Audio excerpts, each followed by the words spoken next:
Jeez, I want to keep them on though. Good afternoon. Good afternoon, world. Oh, no, I need to keep these on. Know how I said last time the doctor, or the eye doctor, was like, oh, you don't need to wear your glasses to cross stitch. But I just took them off and my brain like short-circuited, so we're keeping them on. Hope the music's not too loud. Let me turn it up a little bit. I'm really excited though. So the Pretzel Rocks, the streaming, the royalty-free music streaming service that I'm using, cycles through their different channels every month. So you always get 5 free ones when you sign up for the free account. And then I guess they cycle through all of the free options.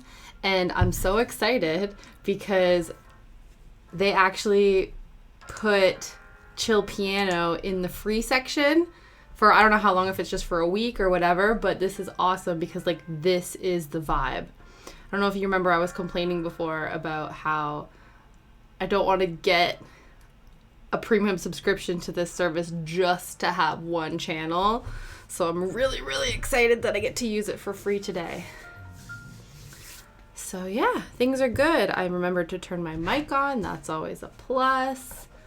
I took the Bubba for a walk, so he is actually nice and peaceful for a change. He's not psycho puppy like he was last time. I'll push this down here. Let's get into focus. Some other exciting things. I left the house 3 times yesterday, which is a lot for me. The only reason I leave the house once a day is to take him for a WALK. Any other times, that's just like too many. But I had appointments, and then I took him out, and then I had to go on an emergency pet food run because we realized we were running low on supplies. So I did that, but near Pets at Home, where we get all of Shadow's stuff, is Hobbycraft, which is the craft store where I get everything if I'm not getting it online. It's sort of like the UK version of Michael's, or Joann's, I think, is the American version. And I got a gift card from there for Christmas, but I didn't know how much was on it, so I went and double-checked that. So I picked up some different sized hoops, because before I was using this guy, which wasn't great. Like, you know, it wasn't bad. It was still doing the job, but I feel like I'm really excited that I have just like a slightly larger hoop.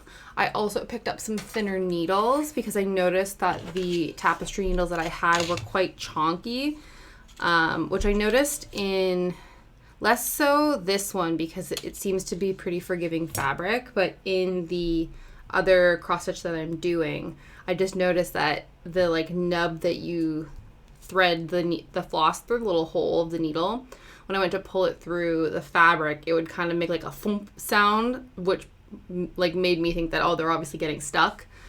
So just got some slightly thinner ones that will do the trick nicely. And I finished the frame, I finished the title, and I started the feats of today's cryptid that we're working on today, which is the Enfield Horror. So what I'll do is read the info that the Witchy Stitcher provided with the pattern.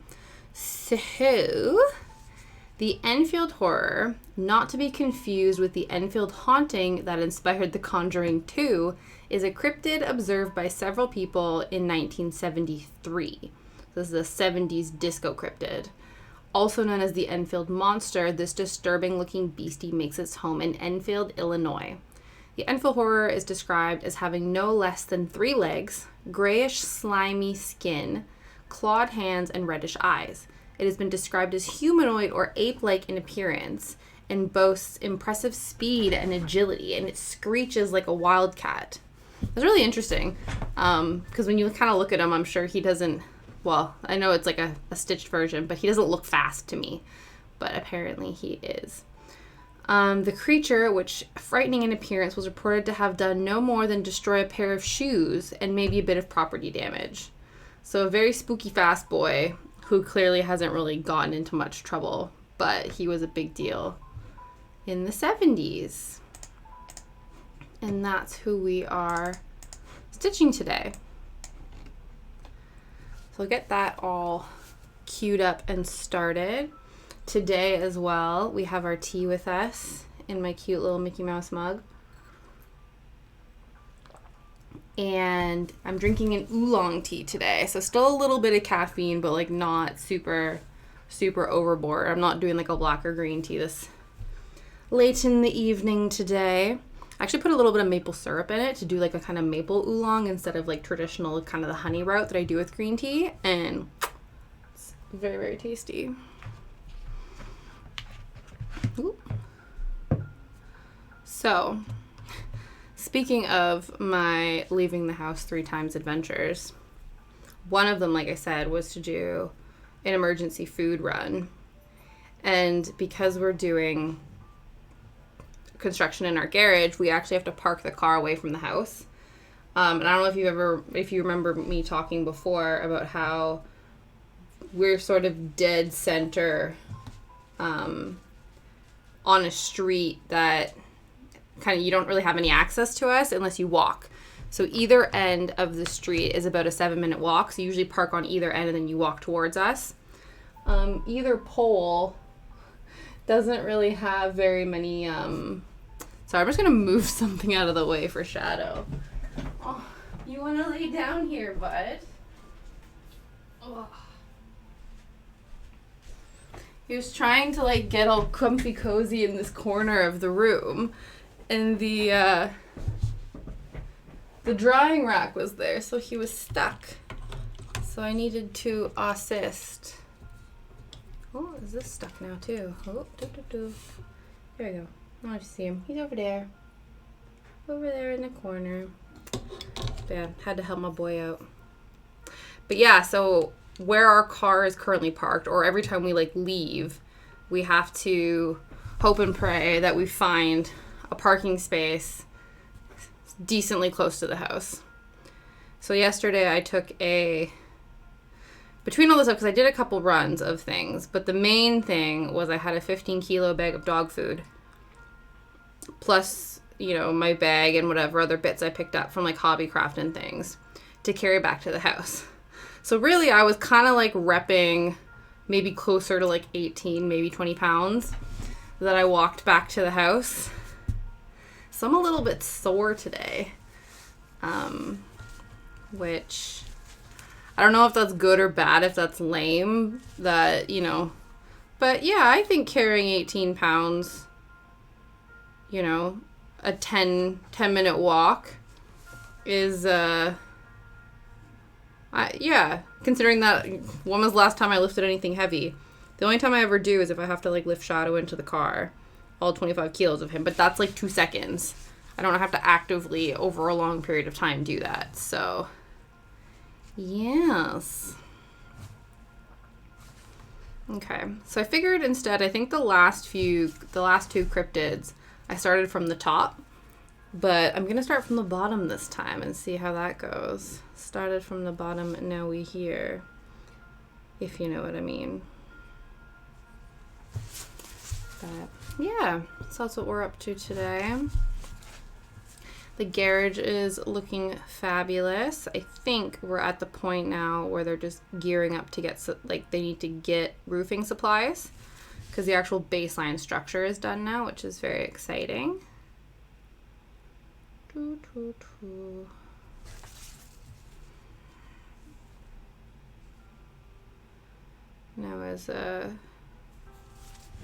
yeah, I don't know, it's going along quite well.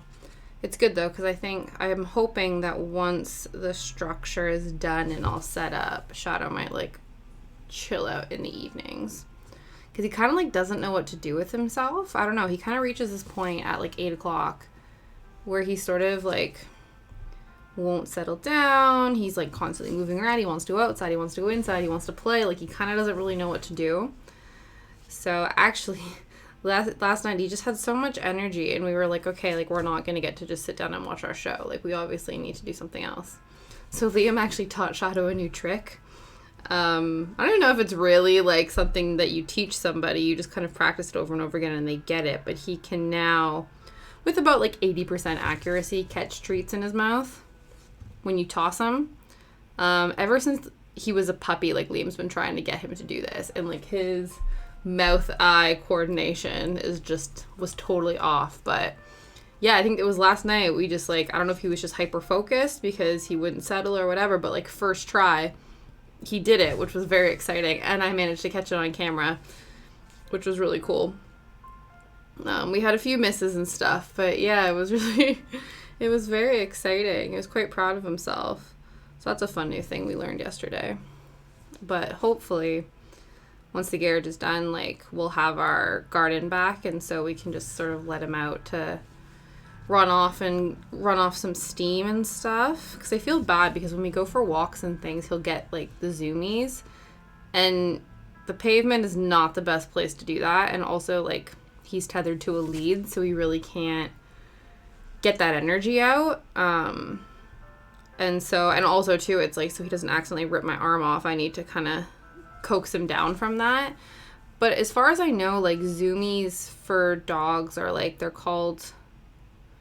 have another term as well, like the rips or something like that. But it's basically like, I think it's pretty involuntary. Like, they kind of just get this urge. It's almost like restless leg syndrome, but with dogs, it's like their whole ass body needs to move.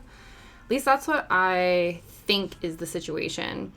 So I feel like, yeah, once he has some yard back, once he has the garden back, he'll be able to let out a lot of that excess energy. Because he doesn't need it a lot. Like, I went for a walk today, and now he'll probably nap for the majority of streams. So he doesn't need a lot, but when he gets into those little fits, you're like, I get it, dude. You gotta let it out.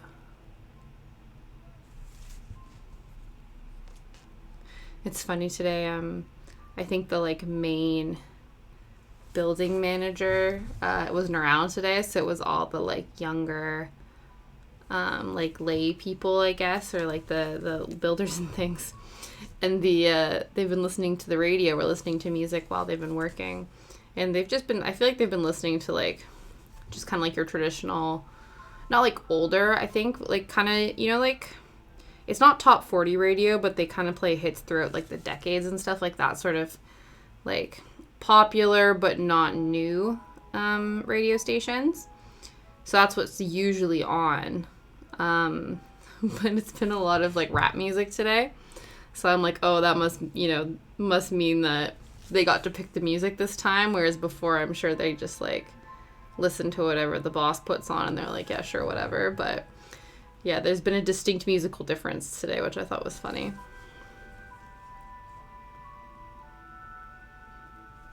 This isn't really piano-y. There's some, like, flutes in here. Why are there flutes in my piano music? It's very pretty, though. Oh, shit. Time to frog. Look at that. We're not even, like, 20 minutes in. Well, we are 20 minutes in, and I've already had to frog. Rude. Oh, no. Did I get this one stuck?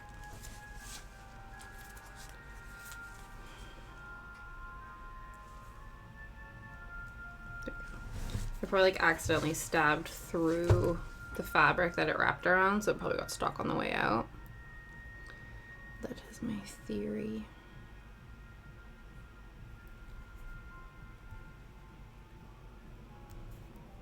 This is nice. There we go. Boom. It's the only thing I'm a little bit not worried about, but that I noticed with thinner needles comes thinner spaces to put the string through.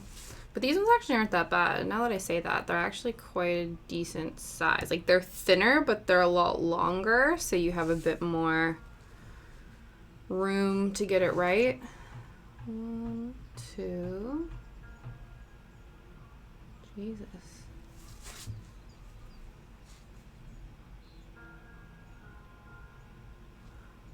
I wonder if you guys can hear their music. Quite loud. They must be, it's the last push. There's only 2 guys left out there. And I think they're, like, It's a lot of just the last minute kind of cleanup manual labor stuff. So they must be like going dooch, dooch, dooch to like motivate them to keep going and finish the day. Which I don't blame them. It's like the last push. I'm sure they're finishing at like 4:30 or something. So they just need that last little push to get through the day.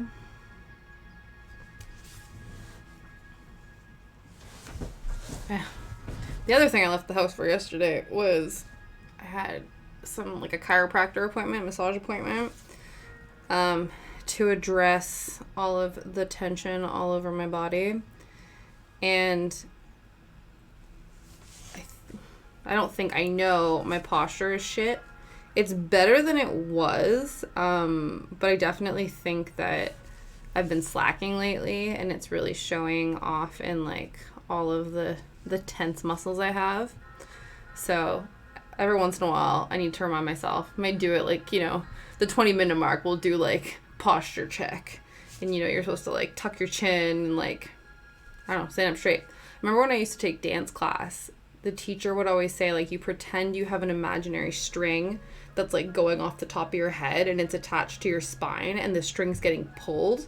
So when the string gets pulled, you're kind of like lifting from that portion, and then that just naturally kind of aligns the spine all on top of each other. That was a nice little like mental trick I do where I'm like, okay, I gotta pull the string on the back of my head. That makes my body straight. So I need to work on that. But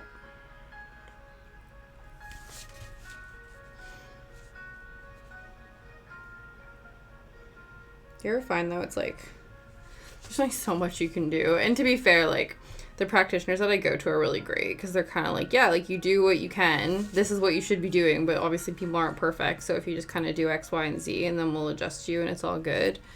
But I just find, like, especially if you have a predisposition to things, like if you don't have any chronic illnesses, like any previous injuries, any mental health issues, like you're probably a superhero because like you don't have so many other things going on in your life that you have to manage on top of just like being an adult. And that's not to say that like being an adult in like, that can just be difficult in and of itself. I highly doubt that there's like a person in the world who's never dealt with any of those things. Even just like mental health stuff. Everybody has gone through something at some point in their lives. But what I mean is like some days you're like, okay, I gotta, take care of my mental health, take care of my physical health, take care of the house, take care of any dependents we have, like pets, animals. Pets and animals are the same thing. Kids, that sort of stuff, gotta appease, the people that you work for if you have like a standard job, or I'm going to try to grow my business, and then also I have to eat healthy and have to, do all these things, and damn, it can be a lot. So, if like my posture isn't perfect all the time, or God forbid, I need some ibuprofen or something just to like push through the day. Do what I have to do. Speaking of just, getting through the day. It was interesting. I don't know if it was interesting, but I found it interesting because I think it was yesterday. From my window, I could see someone walking up like the street in front of our house. And this guy was like kind of shuffling along. It was like 8 a.m. And I'm like, oh, like that guy, like I hope he's doing, like he must be really tired, or he's, like sometimes you think maybe they have like a motor issue or something, like a physical movement impediment or something. That's not 100% what I mean, but you know what I mean. And no, he had a giant bottle of vodka in his hand and he was shuffling up the road. And I was like, oh, that's unfortunate.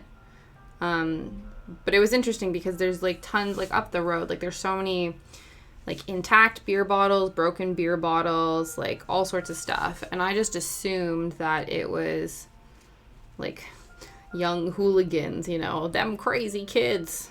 Yeah, I just thought it was a bunch of like young people that were going out on benders and then like having fun, because there's a big NOS canister issue here too. So I feel like, there's a lot of people throwing NOS canisters, people throwing beer bottles, and I don't know, I just assume they're young people. I've become that old person where I'm like the damn young people and their hip hop music and their drugs and their parties, you know, whatever. But no, it was this like middle-aged man at like 8 a.m. shuffling up the road with a giant bottle of vodka. So I hope that, you know, whatever he's trying to silence or sort out in his brain or, you know, in his body, he is doing that the best way he knows how. So I think, you know, like I don't blame people for having vices. I feel like everybody has different ways to cope with the trauma and hard feelings that they go through. And some of them are more socially acceptable than others. Some of them can cause more long-term damage than others. So you hope that people put things in place or have access to things that can cause them to find peace and work through and manage those pains. But I also totally get that some people don't have the means, the access, or even like the mental acknowledgement that there is a problem or that there is something that they want to work on. Because the other thing too is you have to be willing to want to work on that stuff. And sometimes if you've gone through shit, it can be just too painful and you might not want to. So yeah, I hope that guy is all right. And I didn't see said vodka bottle on the road during my walks the other day. So I'm assuming he took it home with him. So that's good.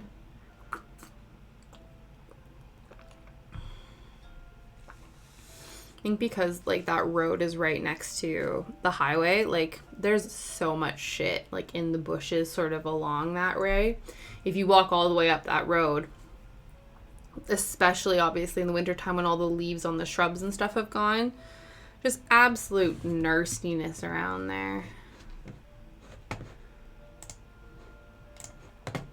Still like boggles my mind that people still like fly tip. Like people still just like chuck garbage out their windows while they're driving. Like that just seems like the most archaic thing. Like I feel like, you know, I don't know, like it's just been so long that I would have even considered that like as a child. And I had friends that like would do that and I would be like, no, like we're picking that up. Like we'd go for walks and they'd be like, oh, I'm done with it, so I'm gonna chuck it. And I'm like, absolutely not. I will carry it for you if you're gonna be stupid like that. So yeah, still blows my mind that that's a thing. We're gonna use, oh, this is our new color. I actually think it's the same color as this moon here, if I'm not mistaken. Yeah, 610. DMC 610. That is our next color of choice.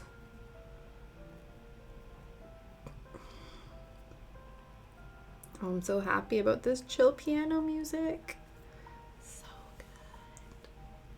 good. This is the vibe.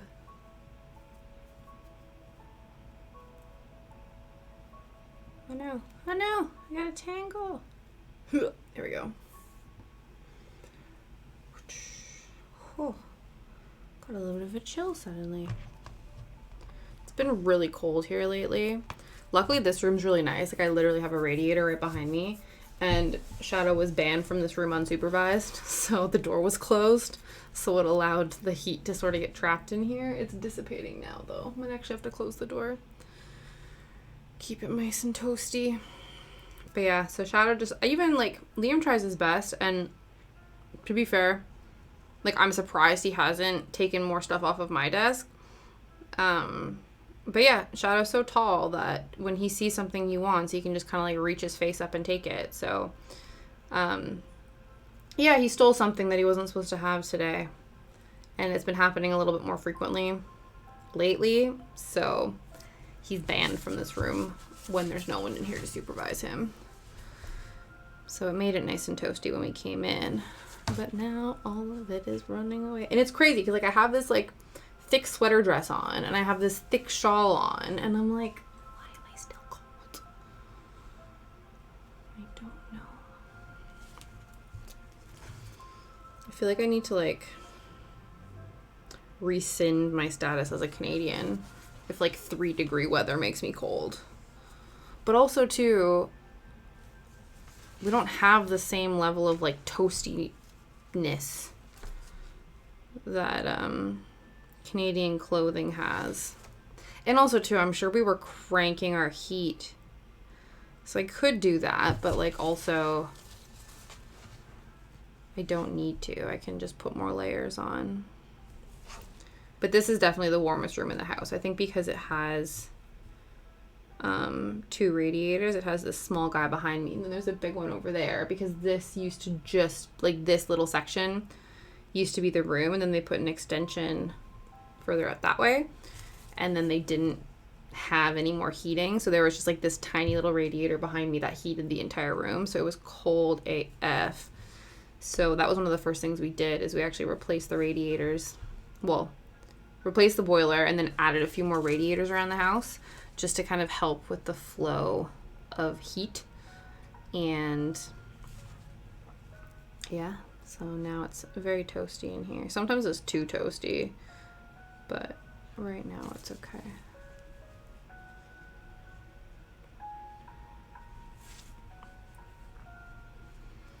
So I don't know if you can tell, but as we had mentioned, the Enfield Horror has no less than 3 legs. So these little sections here that sort of like are little kind of peaks or nubs, those are the bases of his feet. And then I'm making some legs right now.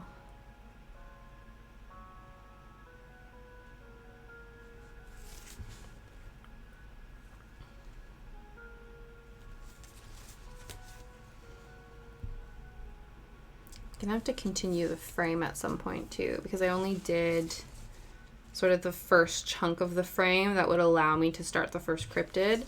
And now that we're getting further and further down into the piece, I need to get my shit together and finish the frame too.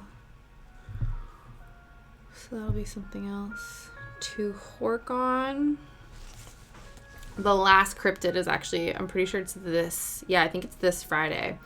The very last cryptid of the entire stitch along is being released. So after Friday, all of the cryptids, the entire piece will be released into the world. So we'll know we'll know what the completed project is going to look like, which is very exciting. Well, I will know what it is. Unless you follow the Witchy Stitcher, you're not going to know. You will if you follow me on this journey, but if you just go to the, on Instagram, if you do hashtag Cryptid SAL, that's the hashtag for this stitch along, and you'll see everybody else's renditions of it, and you know what most of it looks like now, because like I said, there's only one more cryptid that needs to be released.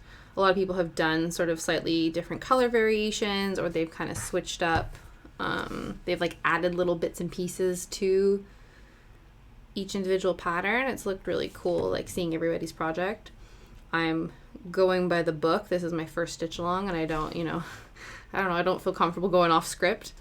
So I'm gonna do by the book. I have, the fabric that was suggested, the colors that were suggested, the placement that was suggested, and I'm just sticking to it by the book. Logic. Get that from my dad.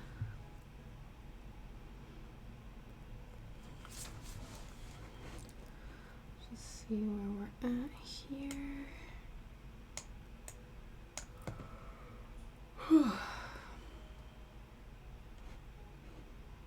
I realize I'm starting. That's fine. It's a different section of this, but it's all good.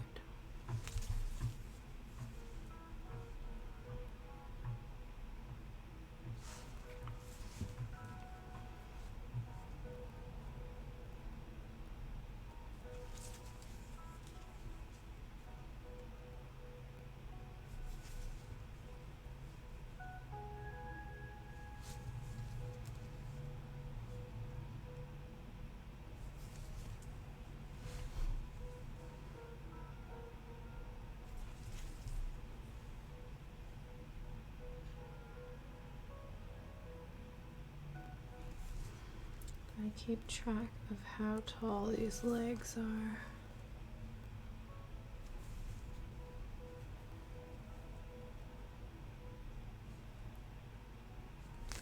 Don't want to get too far ahead of myself. 1, 2, 3, 4, 5. 1, 2, 3, 4, 5. Okay, cool. This is good.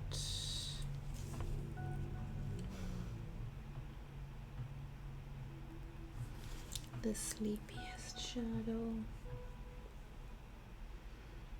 Oh, he never went into his blanket for it, eh? I think he's too tall for it. The remnants of it are over there. I made a nice little cocoon for him, but alas and alack. I think he was too tall for it, so he needed to get into it to then get comfy and then be able to like burrow underneath it. And so I think when he tried to walk in, because he's such a tall boy, his back like went against the sort of the blanket that was cut, like creating the tent. And he didn't like that. So, and to be fair, it was probably for safety reasons. Like he would have accidentally moved it and then it could have like all come crashing down on him, which I wouldn't have liked. So it was for the best, but I will figure it out eventually. I've actually seen like beds online that are like they come with like little tents or like little cocoons you can have for them. But of course you have to get it for the size of the dog. And because he is a massive boy, we literally don't have room in the house for a bed of that size to fit him, which is a shame. Because I feel like if we had like a big house that he could have his own room, like he would have all the beds, just all the different beds, and he could decide what he wanted. He'd still end up coming to bed with us, but he would have different options to chill in.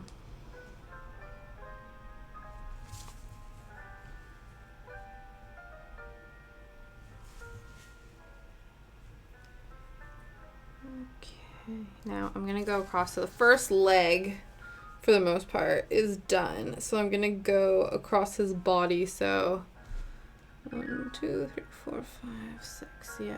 1, 2, 1, 2, 3, 4, 5, 6, 7, 8, 9. 3, 4, 5.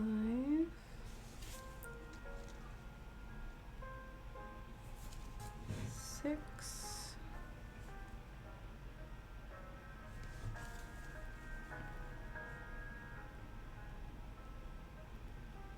7.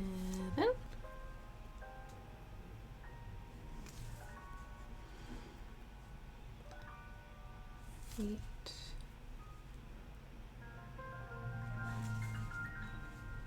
And 9. Boom. Just need to make sure it lines up with this guy. It does.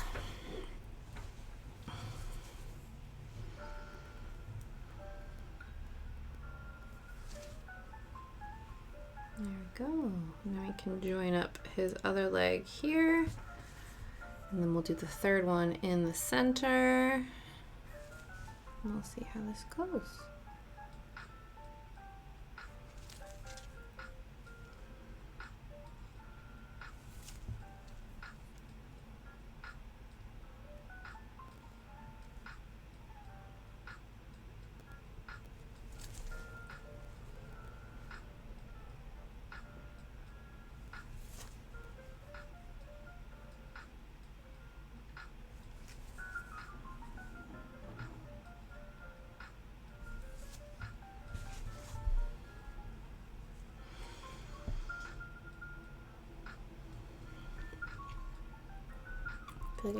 I'm like so close to smacking my face in this. There we go. We made some adjustments. Well, if I could do all of the legs, all 3 legs with this one chunk of floss, that would be so cool. I don't know if it's gonna happen. That would be some mad chicken that would be playing, but it might.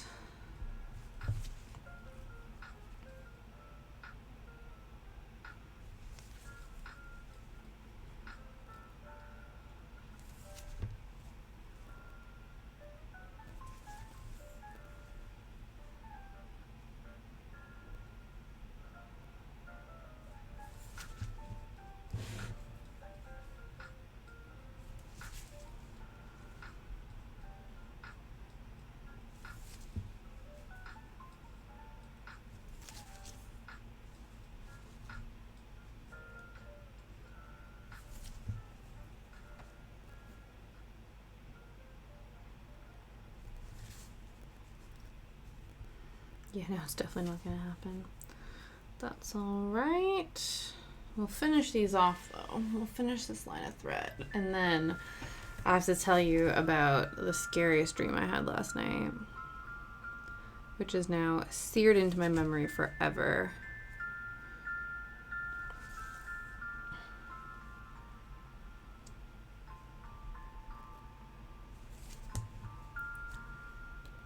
It's interesting. Well, I don't know. I don't know if it's interesting or not.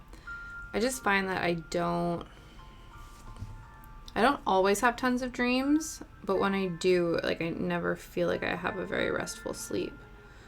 It's like when my brain is too overactive. I don't think. I wonder if it has. It'd be interesting. It actually would be really interesting to track it. Because I think Mercury is in retrograde right now. Let me just check. Is Mercury in retrograde?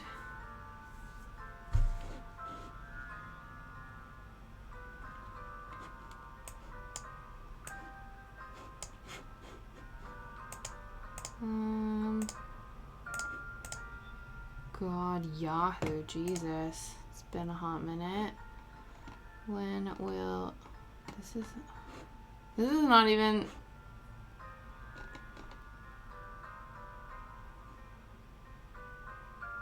Yeah, January 14th to February 3rd. So it's in retrograde right now. Okay. So,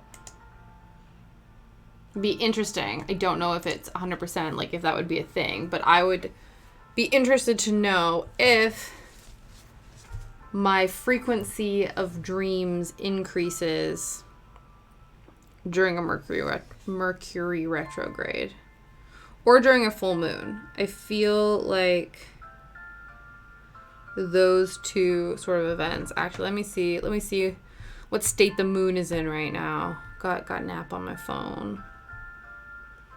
It's the last quarter. So it'll be a new moon in 6 days. So that's not a thing. But I wonder if...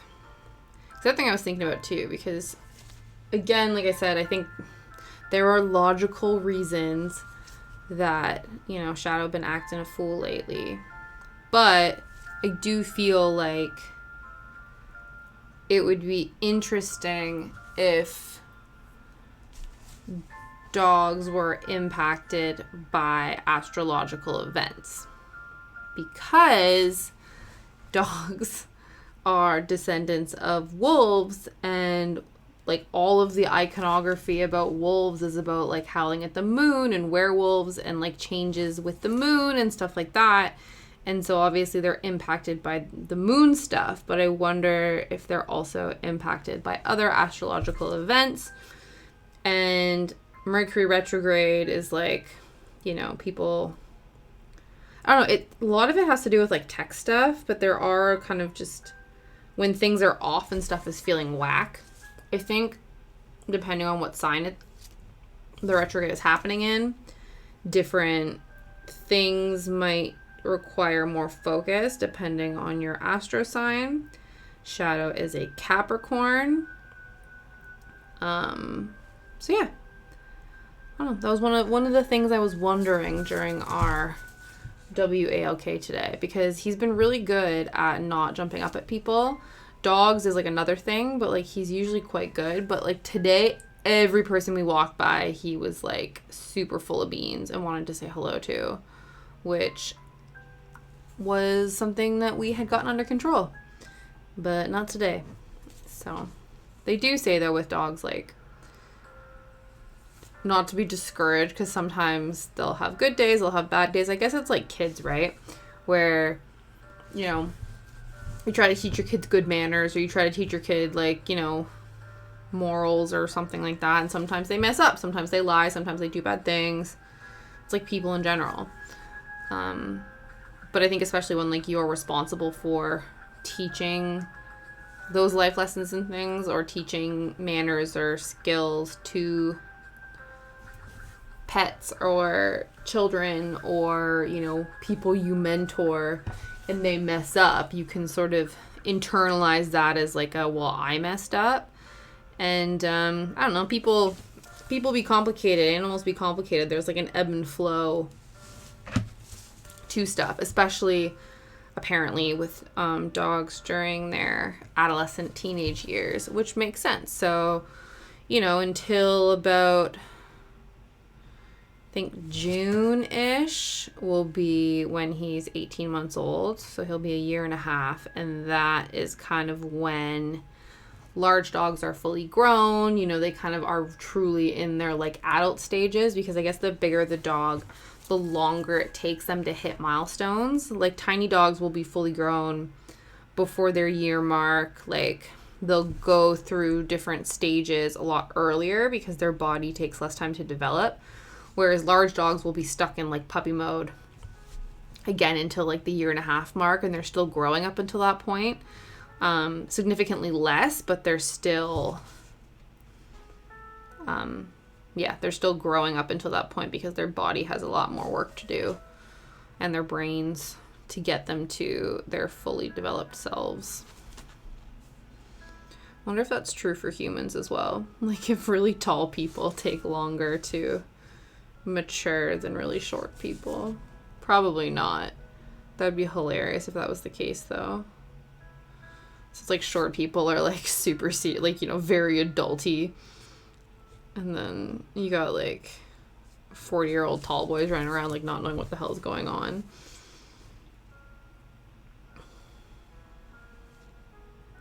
Okay.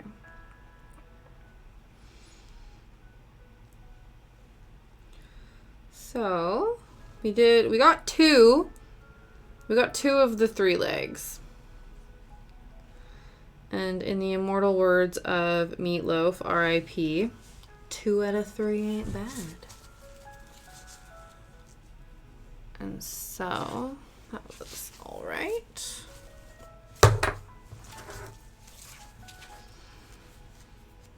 Yeah, Meatloaf's death like really hit my Liam's family. Well, I don't know if they hit them hard. I don't know if any of us have like such an insane sentimental attachment to a celebrity or like popular person that we don't know personally to have like such a big impact.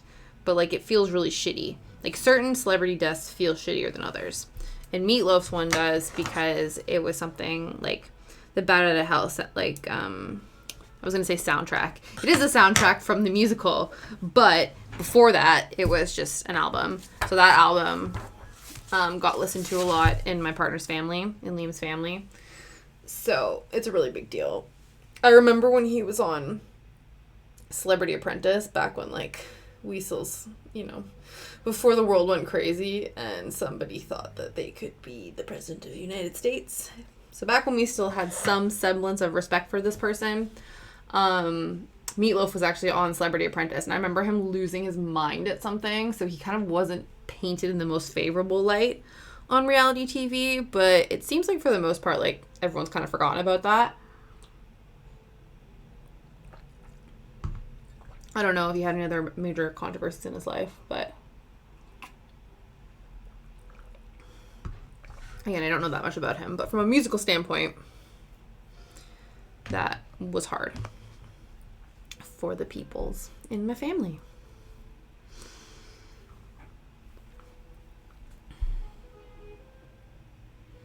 Toot toot. Transport just like honked their horn. Jeez, I got music on this side. I got, you know, vehicles on this side. I got snoring down here. I got music in here. Just all of the sounds. It's better than we lived in our flat, because we lived on a high street and it was right next to I don't know if it was a firefighter or an ambulance dispatch station. So like multiple times a day we would hear sirens. It's a little more few and far between now that we're here. So that's nice. And that like would have gone, like y'all would have heard it. It would have definitely been a thing. Would have played drinking games with our videos would have been like, drink every time you hear a siren in the background. And y'all would have gotten hoisted. Hoisted from it. Okay. Let's finish this other leg. It's coming together quite quickly, actually. I say that. We're 40 minutes in. We got some feats. Hey, man. Not bad. Don't think. He has a little bit of back stitching, but not a lot. He's actually got a little bit of chest hair. And then he's got some teeth and some beady red eyes.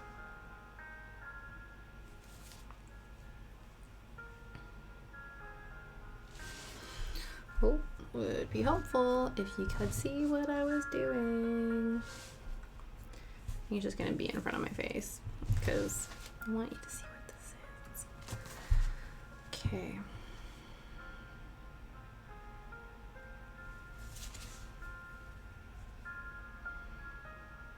All right. I was gonna tell you about my dream, the one that scared the shit out of me, and I'm still not emotionally recovered from. So I had a dream that, well, I'll walk you through the whole thing. But, so, I had this dream that Liam and I were at, like, a mall of sorts with Shadow. And it was, like, an indoor venue of sorts. And we lost him. And I don't know, like, if he... I don't know, for some reason, like, he slipped out of his lead or whatever. Like, I don't know what happened. We couldn't find him. And then we found this person, like, this woman had him. And they were about to go on some, like... It kind of looked like a roller coaster, but it was obviously, like, pet friendly. So there were a bunch of, like, people and dogs, like, getting onto this roller coaster. So you run over there and I yell at the guy, like, don't start the roller coaster. That woman has my dog. And then she goes, well, no, he's gotten over you and has, like, moved on to me. And I was like, I'm going to kill this bitch. So I was like, no, absolutely not. Like, he ran away, but he's not left us for you. Like, you have taken him. And so this woman, I guess, had a family there or whatever. And so they were like, well, you know, we need to scan his chip to make sure he's actually yours and you're not lying and, you know, this kind of stuff. And so then we had to go and, like, wait in this specific area, and they were going to, like, call in this official, you know, scanner person to come to this mall in order to verify that, yes, Shadow is ours. And we were waiting to do that, and then I didn't get to the conclusion of the thing, but I think I saw, like, our address on it, like, in the dream or something like that. So they scanned it, and they're, like, going through the information. And I don't know how the conflict got started, but the woman's mom was like, oh, well, you know, like, depending on, you know, what sort of an agreement we can have with these people, like, if we're going to have him, like, I think they called him, like, something stupid, too. Like, Ernie or Ernest or, like, something with an E name. They're like, oh, if, you know, if we can see him, you know, every once in a while, or we can set up an arrangement. And I was like, no, bitch, like, I never want to see you again in my life. Like, you tried to steal my dog, I'm gonna fight you. Like, I literally, this dream had me so riled. I was, like, actively being like, excuse me, no, we are not striking a deal. I never want to see you again. What are you doing? So then when I woke up from this dream, I was decidedly rattled. And maybe have been, you know, extra clingy towards Shadow lately, because I'm like, someone tried to, you know, like, you know when people have bad dreams, or they have dreams and it's like their spouse cheats on them or whatever, and they wake up angry and they're like, oh, you cheated on me in a dream, I'm mad at you now. Like, that's not something that I care about. Like, I'm not concerned about those types of dreams, and they don't affect me emotionally. Like, I'm not gonna wake up angry at something like that. But, like, I was emotionally frail this morning at the thought of this, like, having any semblance of real life ever happening. Made me very upset. Yeah, so that was my dream. And as you can obviously tell, it was clearly a nightmare. So I'm glad that that was not real. But yeah, so I was decidedly very broken up about it. But I'm safe to say that, you know, he's here, he's snoozing, he's living his best life. He knows that I would do anything for him and that he's my best friend. So everything is good. It was interesting though, because I feel like Dream Me was like uber like, because I like, as a person, I hate confrontation. Like, I will bend over backwards to like try to accommodate. Like, I have a really hard time sticking up for myself in different instances. Like, I'm always trying to be like, oh, like, you're right, absolutely, it was me, I'm a terrible person, like, you are right. So I really but Dream Me was like, hell no, like, I'm gonna fight these people. So maybe IRL Tasha can take a cue from Dream Tasha, because she was very assertive in these instances. Mind you, I've never gotten into a situation where I've had to, like, I don't know, like, I feel like I'm a very, again, non-confrontational person now, and with a lot of stuff to do with me in my life. But from what I've heard of, like, my friends who have become moms and stuff, like, you will literally, like, go to bat for your kids. And I definitely feel that way with Shadow. Like, I will literally, like, fight people for him. But I've never been in that situation. So I know, like, historically, if something were to come up, I would, like, you know, cower in a corner and, like, bawl my eyes out and just hope that, you know, it would go away. But yeah, maybe if something actually happened, because, like, I literally am obsessed with this dog, like, I would jump into super hyper protector mode. I don't know. I'd like to think so. Like, you know, I'd like to think so. Do you ever think about that? Like, in certain situations, or you, like, hear about stuff and you're like, I would like to think that I'm the type of person who would, you know, jump into action, or I'm the type of person who would stand up for what people believe in and all this kind of stuff. And in theory, like, 100%. And I think, like, you know, once I'd gotten into the situation and had time to process it, yes, 100%. But a lot of times in the moment, it's like, I don't like confrontation and I have anxiety. So, like, if shit is tense, I'm not gonna get involved. Like, you know, like that's what, you know, that's what I feel is more realistic. Than, like, you know, being on the front lines of justice and, like, you know, getting in people's faces and doing all that kind of stuff. It's like, nope. Not for me. But 100% kudos to the people that are. It's one of those where, like, I will 100% support you being on the front lines, being the awesome badasses that you are. But anxious, non-confrontational me will have to support you from inside the house or from the sidelines. Because to get directly involved in that shiz is not for me. But, I don't know, maybe one day. But not now. But yeah. That's another thing I think about, though. Also, too, like, charismatic leaders and things like that. Like, sometimes, I think I've gotten a lot, like, I don't listen to a lot of things.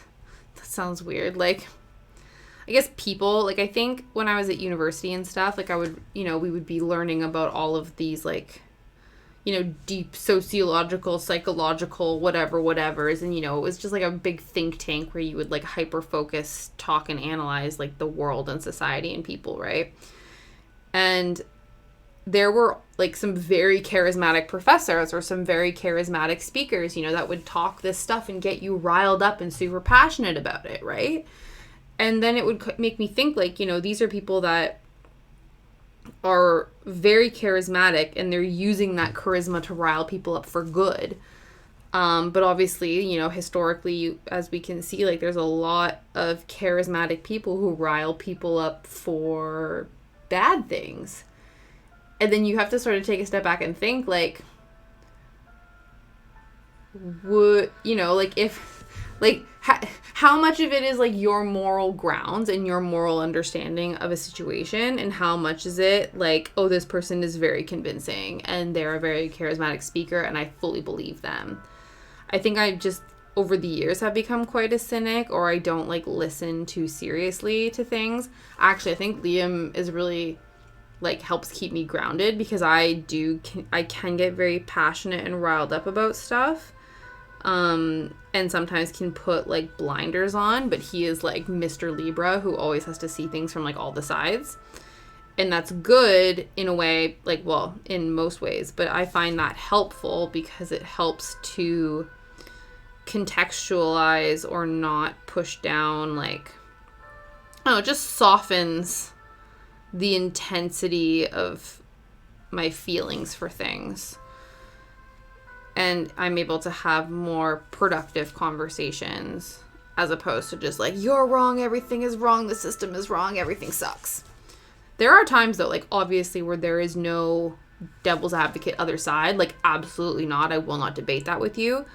But for the most part, like, a lot of sort of trivial stuff I can get, like, super riled about. And then he's like, okay, like, brings me back down to earth. But, yeah, like, I don't know if you've ever thought about that, where you're kind of like, okay, this is the charismatic people of the world. I don't know if maybe there just aren't very many charismatic people in the world right now, or like in positions of power. Like they're not very good talkers, or luckily, thankfully, knock on all the wood, those who are charismatically leading in the right direction as opposed to the wrong direction. But if they weren't, like, do you think if some, person that you really admire and stick up for and really believe in started spouting absolute hateful bullshit, would you be like, oh no, I need to step away and like disassociate from this person? Or are you like, oh, because it's coming from them, maybe it's not bullshit? Like, those are the two sides of the spectrum, right? You're either like, I admired you before you started spouting shit, and now I'm going to distance myself from you. Or it's like, I think that you're so charismatic and so good at what you do, and I will double down on my support for you. So if you're talking nonsense, maybe it's not nonsense. Don't know. But yeah, I don't even know how I got to that conversation. How did I get to that topic? I don't know. It's about nonsense. Oh, yeah. I don't know. Being assertive and charismatic and bold and stuff. Which I am not.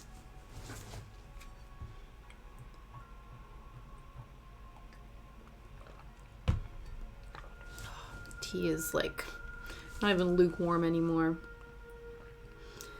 I don't know if it's like, it's a temperature where it's not like cold, it's not like ice cold, but it's not room temperature. It's kind of like, I don't know, like a couple notches higher than like a cold beverage. Does that make sense? Where it's definitely cold, but it's not like cold. Like you put it in the fridge cold and like you deliberately want it to be cold. It's sort of like I've lost all of my heat. I don't know. Okay.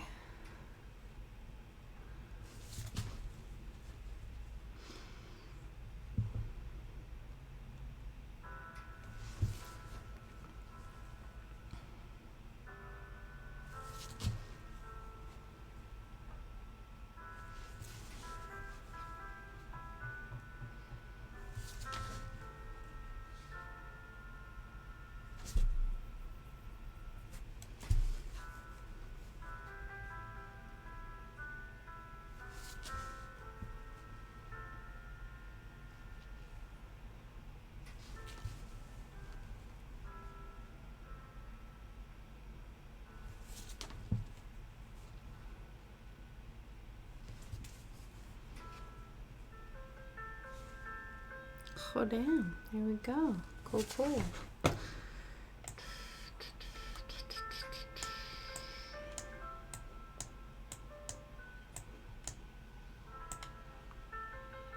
There we go. Now we've done the hips. The hips of the Enfield Horror. Do they lie? We don't know. Okay. Don't know why I started in the middle, but it's all good.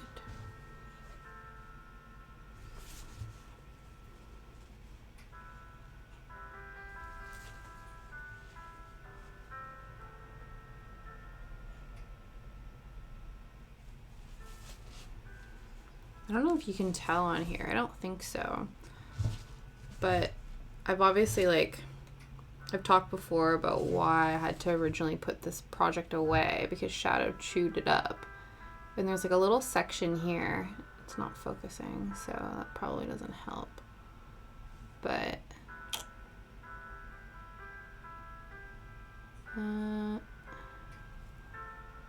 yeah.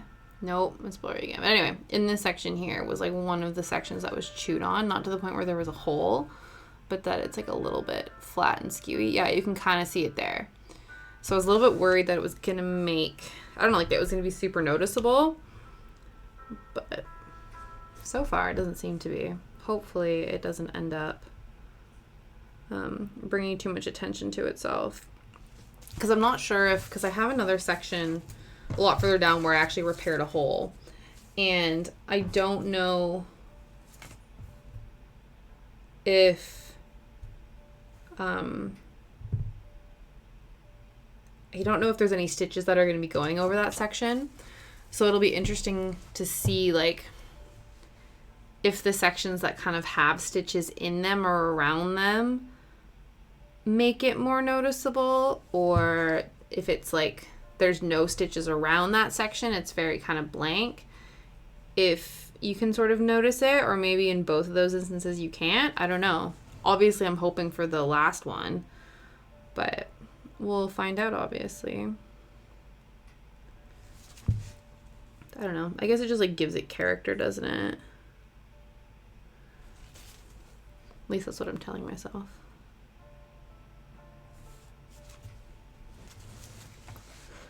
Just check that this is lined up properly. Yeah, okay.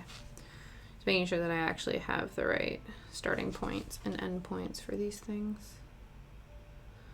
The last thing I want to do is frog out on my progress.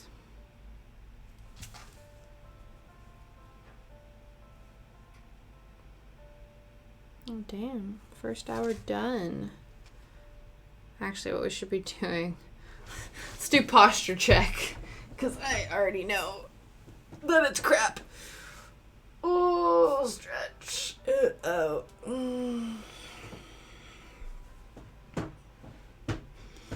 Okay, stand up straight, tuck the chin. A little thread pulling out the top of my head. Yeah, whoo. Until I definitely was not sitting like this earlier.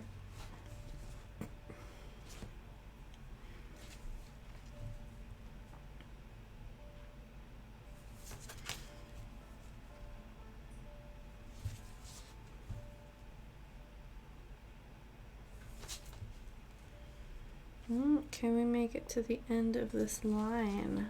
These two little nubs here are the startings. Well, those are his arms, actually. So we're doing the arms and torso now. I actually might do some little hands after this. You can see where those bad boys go.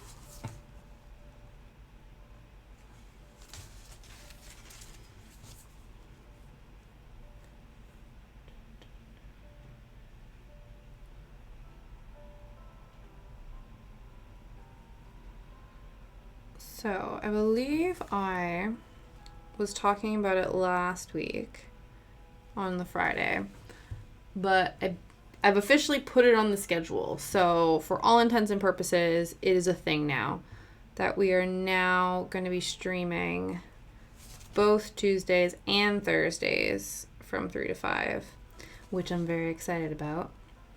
And the first one, the first inaugural Friday schedule stream, Thursday schedule stream.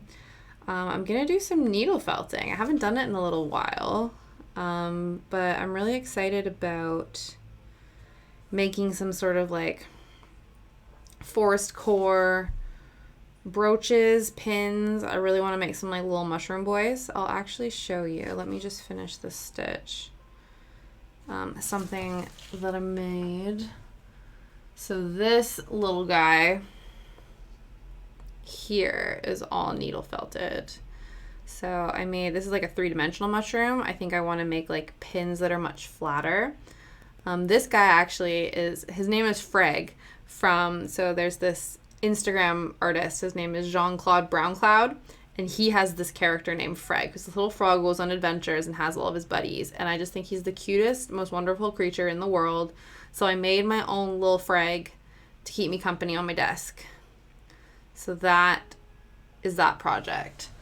But here's one. So this one, I was originally going to give this to my aunt for her birthday, but then Shadow took it and chewed it. So it's like, it's still pretty intact, but I don't like how kind of dirty and messy it's gotten. But this is kind of the idea.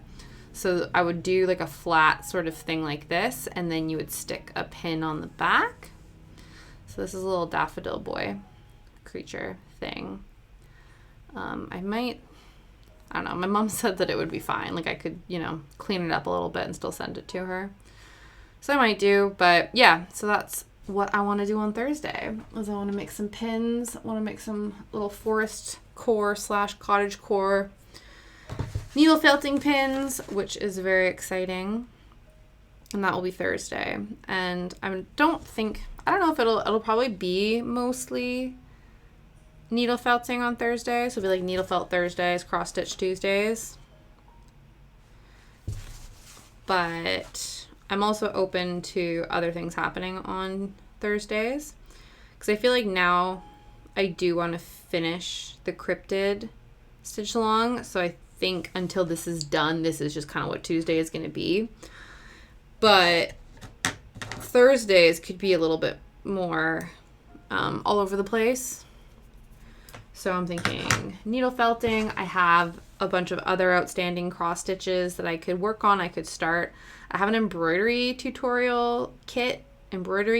I've never done embroidery before. So I could do that. Yeah. The only thing I worry about, obviously, with like some of the other bigger projects is not like if I'm gonna do different things on Thursdays of carrying them over week to week, because I don't want to like start something and then it just disappear into the ether and you guys never see it again. So yeah, so that's why I think that's why I'm leaning more towards needle felting, because I'm assuming or I'm hoping that I can get pieces done in like 2-hour chunks. At least that's the goal. Or it'll be like, 2 sessions and then going on to the next one. So like 4 hours to do something. I can't remember how long my other ones took, because it's been a hot minute. The thing though is that I'm noticing is that crafting always takes longer than I think it's gonna take. Like I never have just like, I don't know, like I just assume that if I do this quick enough, I don't know, like I just assume I can get so much more done like in 2 hours than I think I can, and then I'm like so I have to be realistic. Just because something is easy doesn't mean it's not time consuming. Or you look at something and it seems so small, and then like you take a step back and you're like, no, that's 300 stitches. Like that's a lot. That's enough. Somebody, like, I did it one time and somebody suggested like, okay, how do you kind of figure out how many stitches you can do? Or like, cause like, let's say you see a pattern and the pattern says like, oh, there's like, 20,000 stitches. And it's like, okay, how long roughly will this take me to do? And so I read up somewhere that somebody said to like time yourself for a minute, I think, and see how many stitches you can do. And then obviously like that's what you multiply or divide, the project by in terms of hours. So yeah.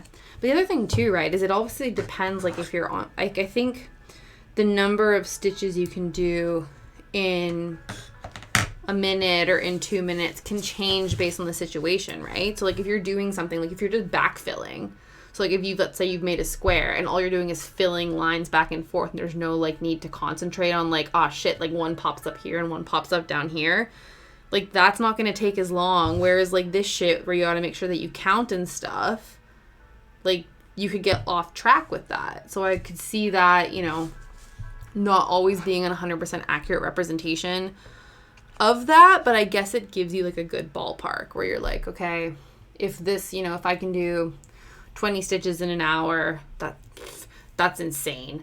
I think I did, like, 12 once. Yeah, I think that gives you a good ballpark on, like, average stitch count. But, yeah.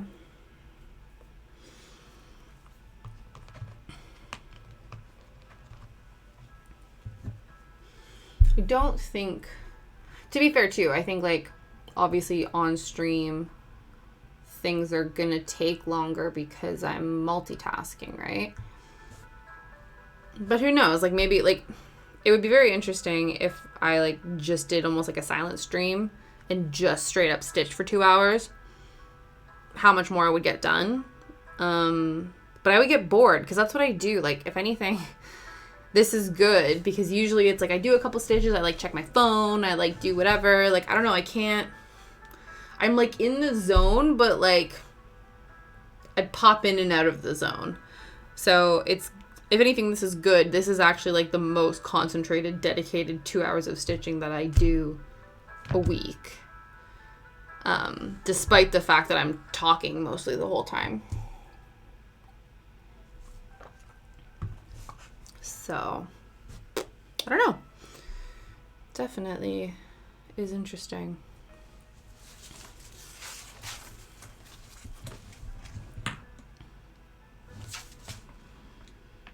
I guess too, because, like, to be fair, I've definitely upped, like, my stitching quotient a lot, even just this year, but in general. So I like to think that maybe I'm faster than when I first started, especially now.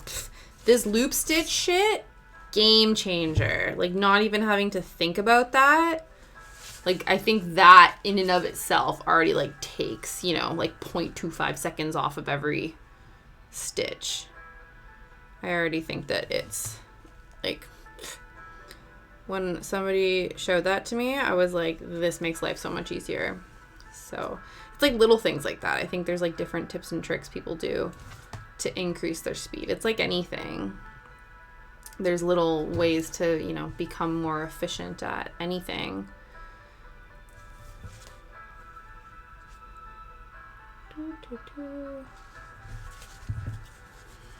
There we go. Chill vibes.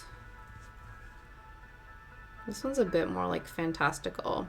I did say that, though. Like, when I was trolling, when I was on the internet, on the YouTubes, looking for royalty-free music the first time around, like, when I was first going through this journey, I did notice that a lot of the piano things, or, like, a lot of the calm, like, piano free royalty music, a lot of it sort of towed the line into sort of fantasy, like, mythological sounding pieces. So that one too, like, yeah, like, just fantastic, like something that would be like in a Lord of the Rings background, like background music, or like the Witcher background music, stuff like that, which is really interesting. I never sort of pegged, I don't know, when I think like chill music, like chill piano music, that's not what comes up for me in my brain, but hey ho.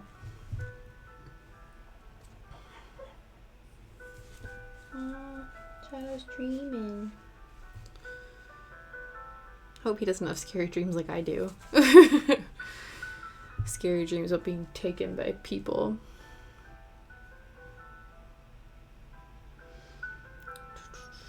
There we go. We got his little wrists down and more of his body yaddy yaddy.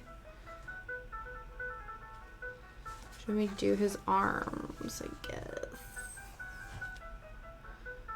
1, 2, 3, 4, 5, 6. 1.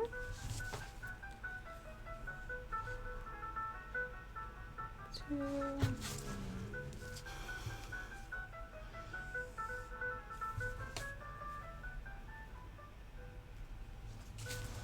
It was so funny.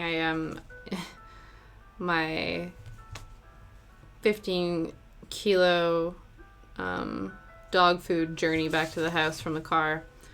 Not only, you know, I had that, but one of the things I also picked up for him was this giant snake toy. I don't know if you can see it here.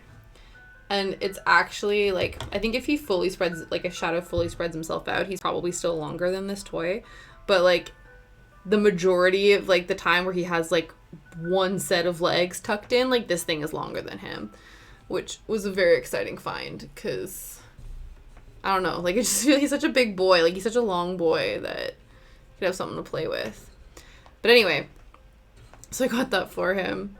And just, like, you know, I don't know, I was getting pictures of him with it because that's just, you know, what you do when you get your dog something new. And he let me, like, drape it around his shoulders instantly. Like, I was instantly reminded of, like, the 2021, I think it was 2001. Yeah, no, not 2021, 2001. Britney Spears VMAs, like the I'm a Slave for You performance where she has a snake wrapped around her arms. And I was just giggling to myself so much. I told Liam, like, I'm turning into my mom, because when my mom resisted for so long to get Facebook. My grandma even had Facebook before her. She was so, like, not interested. I think she wanted to be, like, as off the grid as possible. I think now, obviously, that, like, we live in different countries, it's helpful for us to have that. Now, like, she has Twitter now. She has Instagram now. Like, she has all this. But when she first decided to get it, she would sit, like, in, you know, she'd be sitting by herself, just, like, giggling to herself because she was posting something and she was, like, making a joke or whatever, like, in the post, and thought she was the most hilarious person ever. And so we'd just be sitting downstairs, like, watching TV, and then she'd just be in the corner just giggling to herself, and we're like, what are you doing? Like, what's so funny? And she's like, oh, haha, like, my post and stuff. And now I do the same thing. Because I gave Shadow, like, I made Shadow an Instagram page for his birthday, because, you know, Shadow's got to start paying the bills now that he's, like, a year old. Just kidding, like, there's no money in that. But, yeah, so now I make, like, stupid little reels and, like, fun little videos with Shadow in it with, like, captions and stuff. And now Liam's like, you're turning, like, and I admit it, because I just sit there and I just giggle to myself, and he'll be, like, playing video games, or we'll be downstairs, like, watching TV, and he'll be like, why are you laughing? And I'm like, hey, I just posted something funny. I'm hilarious. And, you know, sometimes people also think that it's hilarious, but other times, you know, algorithmically, it doesn't do well, but that's besides the point. I'm like, it makes me laugh, it makes me happy, so that's what matters. But yeah. So I got him a snake boy. It's really cute, though. Like, he hasn't quite worked out. I think he kind of figures out he has to, like, grab it in a certain way so that he can bring it up and down the stairs, because our stairs are narrow AF. And he has a hard enough time with his, like, rope ball. Sometimes, like, because it's a ball that has, like, a bunch of ropes running through it, and the ropes move around within the ball. And sometimes when, like, one of the ropes is fully extended out the other way, and he'll pick it up, sometimes he'll accidentally step on one of the ropes when he's trying to walk with it and, like, totally stitch himself up. So the last thing I want is for him to do that with a snake, like, on the staircase. So I think he's still working out how to do that. But it was really cute this morning. After I confiscated, you know, the things that he was chewing on in here unsupervised, I could see him, so I was like, okay, I'll let you in here because I know where you are and I can see you. And he actually took his snake in and he was, like, snuggling it, so I was like, that's a win. Okay. So we did one section of the arm. I'm gonna go in and do the other section. I like the idea of, I don't know, I always find when it's, like, big sections of the same color, I almost like to make, like, a square or, like, a chunk, and, like, box myself in, and then I'm just, like, backfilling, and I don't have to worry about it as much. So we're doing a little bit of that. I just find, too, like, yeah, bigger sections, I get bored of just, like, stitching in the same back and forth. So sometimes I just, like, change of direction. I think as long as oh my god, Hannah Z, thank you so much for the follow. Yay, friends. Oh, that was so exciting. The first time somebody followed me on here, like, and I had done my new alerts and stuff, I missed it the first time. And I was so bummed out because I was like, did it even work? I don't know if it actually worked. And it did! Yay! I went back and watched the video of the first time it happened, and it did work, but I didn't notice. But I actually noticed in real time this time. Oh, so exciting. I love it. I love when shit works. Hi! Oh, it's so exciting. Love that. Love that. Oh, hang on. Let me finish. Let me have another swig of my cold-ass tea. Oh. But yeah. So like I was saying,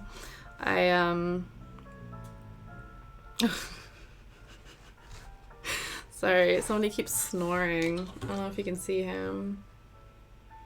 Here he is. There's a little black floof on the ground.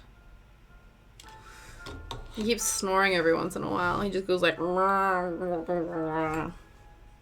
yeah, that's what you sound like. He just like gave me the worst side eye. He was like, bitch, are you making fun of me? Yes, but only because I love you. But yeah, so usually I get bored if I'm just going back and forth constantly. So I'll be like, let's go up here. Let's go down here. Oh, let's go over here. So that's just what I'm doing. This is good. Making such good progress.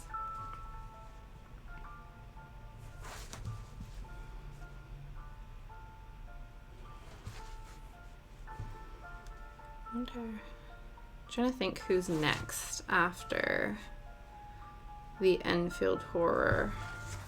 Let me check.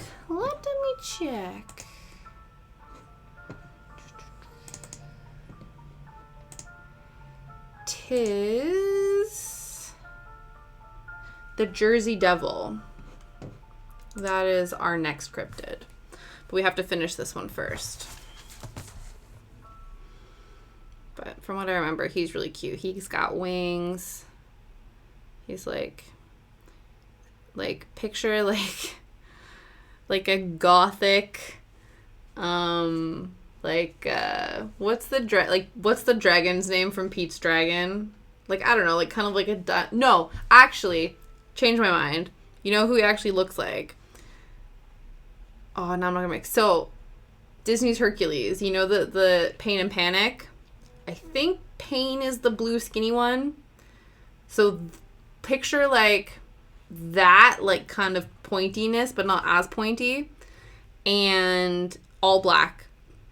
And I'm pretty sure that's what the Jersey Devil looks like via the cross stitch. I don't know if that's what he looks like IRL, but that, from what I remember from looking at photos, if you picture like a DMC 310 Panic from Hercules, that's what we're going to get into next week. But yeah. But until then, we have this boy. Builders are still here, working away. The other day they were like, no, I actually think it was Friday. To be fair, it was a Friday. But they've been finishing earlier lately. Because it's still getting dark like really early here. It's still like, I don't know, it's like Twilight. When is Twilight officially? Ah, perfect. I appreciate that. I was wondering if it was you. I just assume. I always assume that Chris is here, and now I always assume that you're here. So you always, you'll just both always be here. If not for realsies in my heart.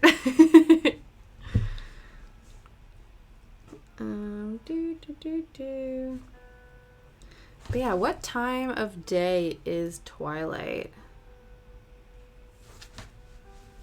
The time of day, not the books and films.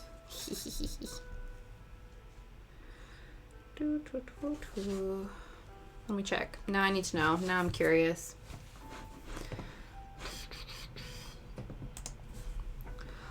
What time of day is Twilight?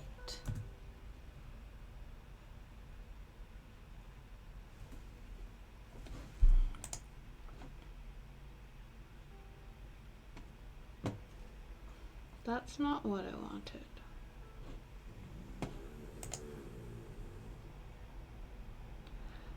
Civil twilight occurs when the sun is less than 6 degrees below the horizon. Civil twilight begins when the sun is 6 degrees and ends at sunrise. So could you say that like the dead of night is also twilight?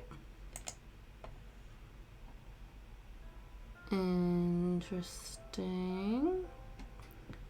So, there are stages of twilight that occur after sunset. Okay. Yeah, it means a period of faint light time of day. Yeah, I'd say it's twilight right now. So, like, the sun has gone down, but it's not, like... I don't know. Oh, hello. I don't know if you heard that. Someone just shaked his whole body out. Oh, I think we're being too loud. Oh, the little prince has taken himself to bed. Oh, wow. Oh my god. I just realized. So with the lovely Hannah's giving us a follow, we're now halfway to my goal of 10 followers by the end of January. Which is very exciting. It's very, very exciting. So let me see. How many days are left in January? So there's, oh gee, it does like a week. So I don't know if we'll get there. That would be absolutely bananas. I would like, it would be so cool if we did. But basically we have like a stream left before the end of the, because end of January is on a Monday. It is this coming Monday. Holy balls. Month's gone by fast. But yeah, halfway there. Halfway there. And then we're what? I guess we're 1/10? Would that be accurate? Yeah, I think so. Yes. We're 1/10 away from 50 followers, which would then grant me access to the affiliate program. Which that means that then I can do subscribers and I can give y'all some emotes and some other fun shiz, which I'm hoping to do before my birthday on March 21st. So super exciting stuff. Love that. Love it. Okay. Huh. So the Enfield Horror has some, like, shading, different, like, tonal stuff happening on his shoulders. He has, like, different color shoulders and chest hair than he does to the rest of his body. And I just noticed that there's 3 stitches down on one side and 4 stitches down on the other. So I don't know if that's deliberate or if that's a mistake and if I should make them even. I think for my own brain, I will just make them even. Not doing what is written down, but I feel like that makes the most sense. So that's what we're going to do.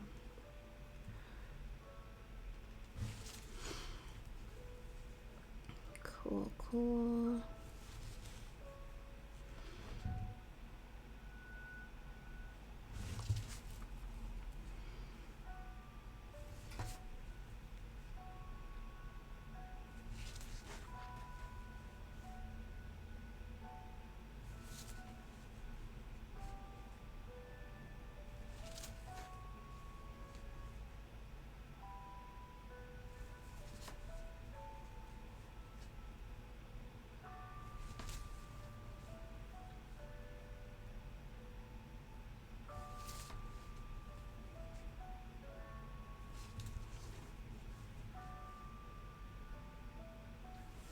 There we go. This one. This is a good one. This is the vibe.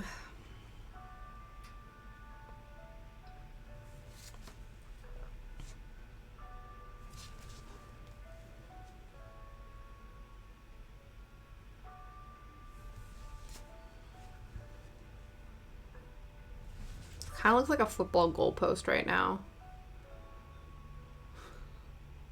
With an extra stand in the center. Like, if this third leg wasn't there, 100% is looking like a goalpost.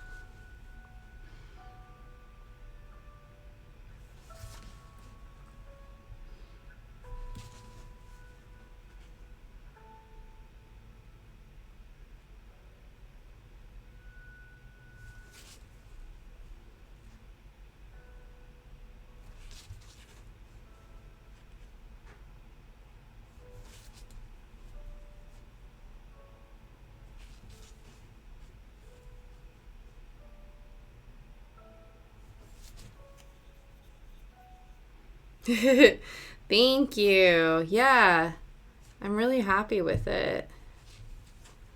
So far, so good. We're gonna have to get you into cross stitch. Or no, we're gonna get you into quilting, isn't it? Just crafting. I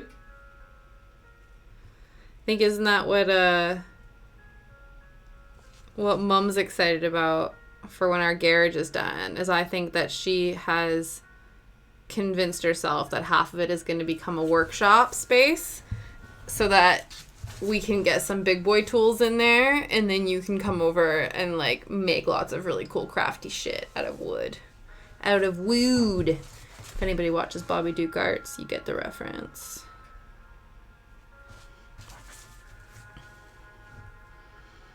There we go. I think I will park this one, and then we'll give him some little hands. Give him some little hands. Because right now he's got feet. He's got some hips.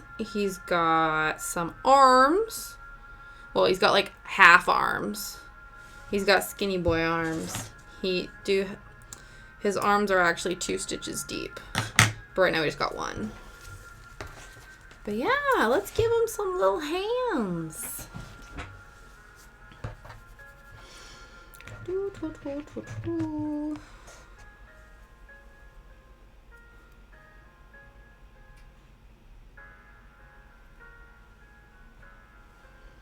Okay, I'm hoping that these little nubs are enough.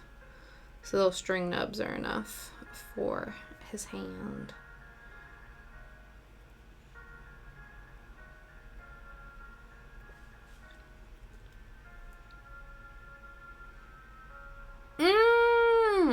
Yeah, I forgot you got one of those.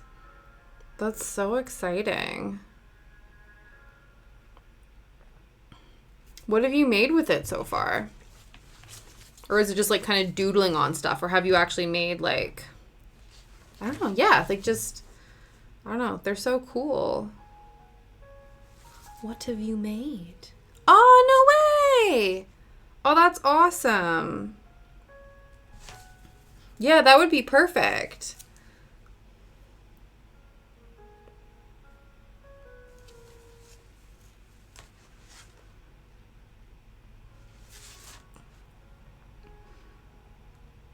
Yeah, because I know Liam was trying to 3D print one. I think he did, actually. He just needed to attach the 2 pieces together. But totally, that would work really well with 3D print, like the 3D pen as well. If anything, it might work better because you have a little bit more control over that.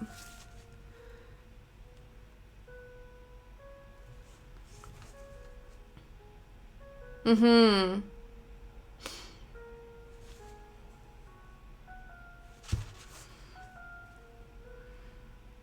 Yeah, because I guess right now, like, if you're printing it, like, are you doing it on a flat surface? And then is it kind of coming off with, like, some sort of hard edges that you need to sort of smooth out and stuff later? Or is it pretty, like, rounded?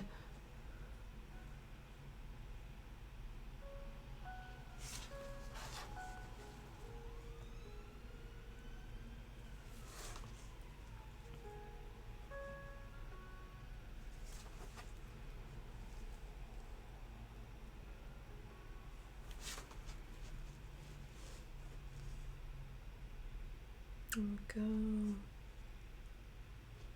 Oh, there. Off screen again. I'm like, okay. Making some hands for our Enfield Horror.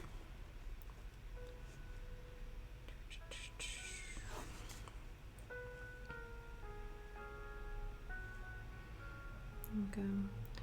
So in addition to listening to chill piano music while I cross stitch, they look like a pet. That's funny. Hey man, gotta start somewhere.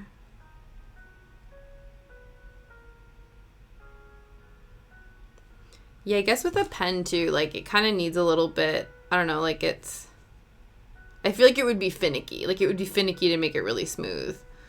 But that's really cool though.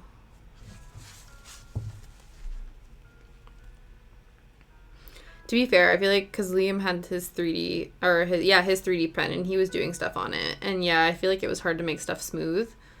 We were watching this guy, I can't remember what his name was. I'm sure he's shown it to you. And, ooh. And this guy, like, makes, like, amazing stuff with his 3D pen, but he also has, like, I think it actually might be a wood burning tool that he uses, to sort of, like, remelt and, like, texturize the stuff once he's extruded it. So he makes like this really cool stuff, but yeah, it's so much more than just like using the 3D pen. Like there's a whole kind of toolkit that he has to do different things. I saw you just texted me it, so I'm gonna take a look in just a second. Yeah. Huh. Yeah, I wonder if there's like mats, like, I don't know, like if there's certain bases that you could get. Or if it's just like a baking sheet or something. Actually, yeah, because I think Liam bought like silicone baking mats, and he has one of them that he used for that. So I don't know if you have any like, even I think like baking paper, maybe that would like be a start. Not sure. There we go. There's his little hands. Well, one of two little hands.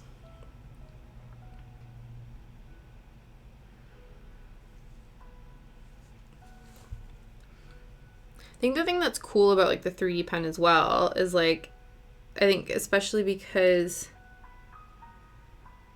I don't know, like it's small and it's compact, so you can do a lot of like little crafts and not have to get like giant pieces of equipment out and stuff, and you can kind of craft anywhere.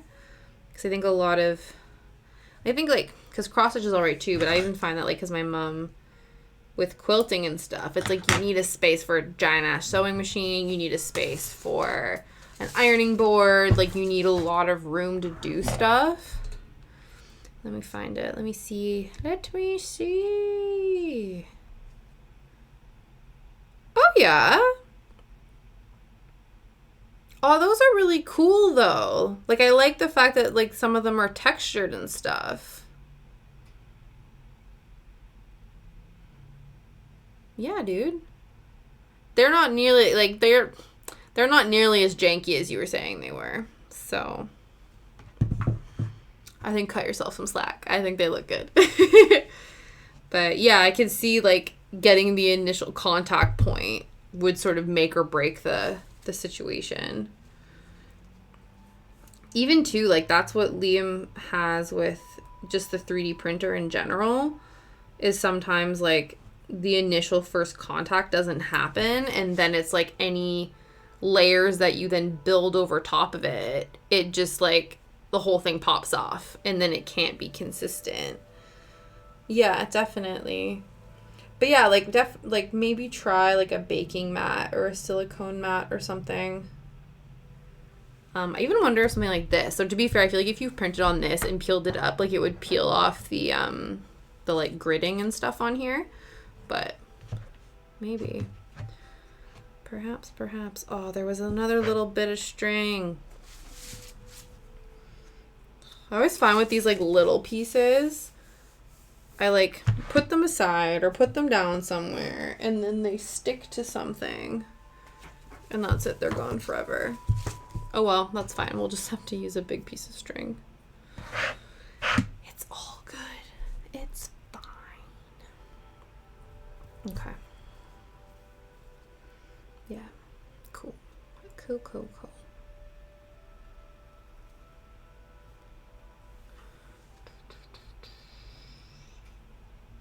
Yeah, maybe. Yeah, because if it doesn't get to a point where if it's still like partially solid, and then like if it hits contact with something too quickly, then it sort of sets before it has a chance to stick. So yeah, that's possible. Yeah, because I think too, it also depends on like certain filaments have different like melting points. I don't know if all of the filament that you have for the pen is PLA, but I know like I've heard Liam talk about like if you're doing PLA versus like some of the other ones, like they have different melting points. So then you have to adjust in order to do that. So definitely. Gotta like what you gotta do, and this is one of the things that like Liam has is you gotta get yourself like a notebook or even like save it on like your notes app on your phone where you gotta do like an experiment where you're like, okay, this is what I made and this was the temperature, this was the filament that I used, this is how long I let it like set for between applications or whatever. And you gotta like do a bunch of tests and then you look at, you know, your results and you go, okay, this seems to be the optimal temperature setting, whatever's. But yeah. Gotta take the scientific approach. But also the, like, fuck around and find out approach. You gotta, like, do a bit of both. Okay. One little hand. Two little hands.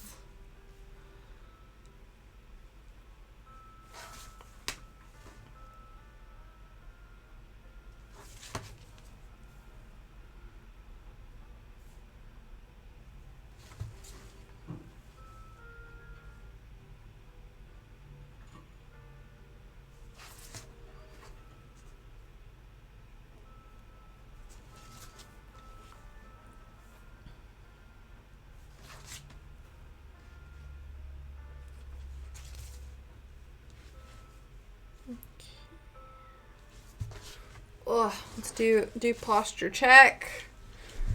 Ooh, do some stretching. Sort myself out.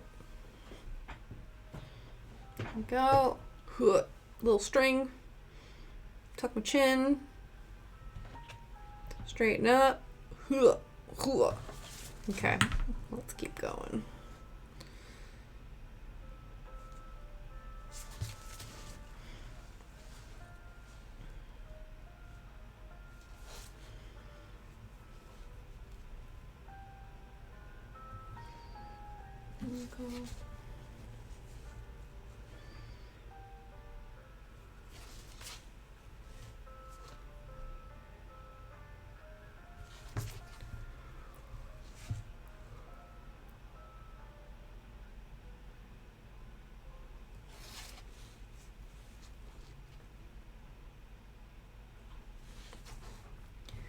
Boom. Second hand. Oh. Oh no. Oh no. Can you tell what I did wrong? Can you tell what I did wrong? This hand is shorter than this one.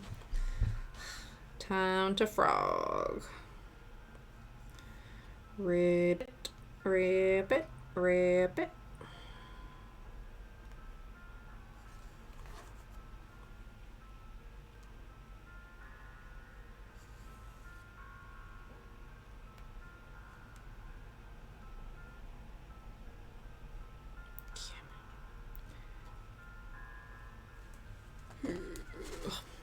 Stuck, isn't it?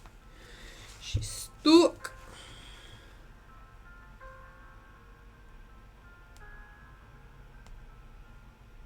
There we go. There we go.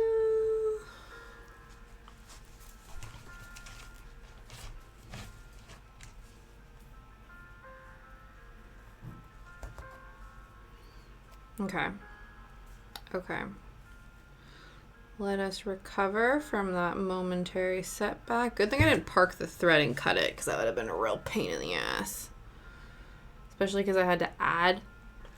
I'm having to add a stitch. If I was, like, taking away stitches, that's fine, because then we could just use the excess from that to tuck it. But, like, that would have sucked. So we did some frogging, but we avoided an even bigger disaster.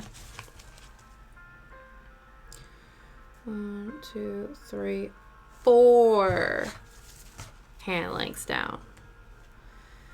There we go. Fixed it.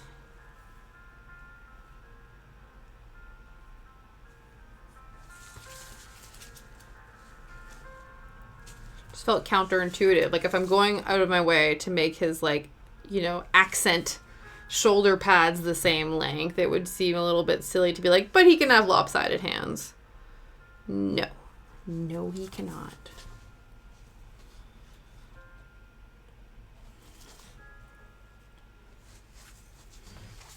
Make sure we got no... We do. Could sense a knot on the horizon. Listen. Now this thread is sassing me. Okay.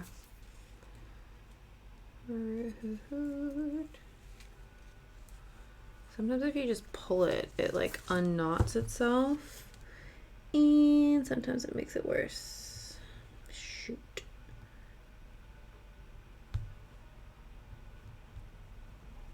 Haha, fixed it. Good.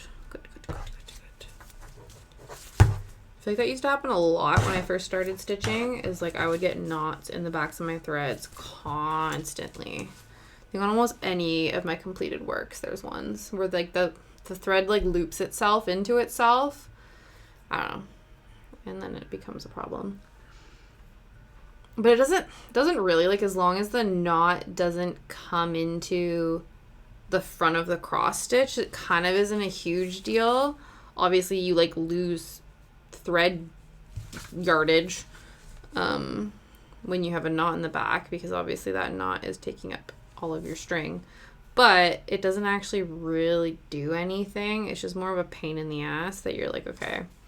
And then I think like, yeah, because usually, at least with some of them, unless they literally like are gonna go through to the top of your fabric, I don't notice them until I've already like parked it, done whatever to it, that kind of thing. And then to go in and try to untangle it obviously would give some of the stitches a bunch of slack, and they could potentially like slip out or like look really messy. So it's just easier to leave them.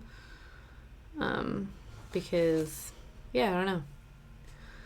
But that was annoying. We had to frog and knot in the same breath. Okay, before we park and cut, they are the same length. Yes, 2, 4, 2, 4 with a little fingy. Yep, cool. Then we park them. We got our hands done. So far, these new needles are actually working really well too. I find like I'm not getting as much resistance when I'm parking as well. That's the other thing I was noticing, is that it wasn't necessarily with this fabric that I was getting the like the tension pull through the fabric itself. It was when I was getting it when I was like going back through the stitches I made. And then of course when you're having to put a bunch of pressure on it, you risk like scrunching up the holes of the fabric and kind of making it look a bit wonky. And then I don't know, they don't look all uniform and stuff. So I'm happy with the fact that I got these thinner needles. Perfect. Okay. Oh, excuse me.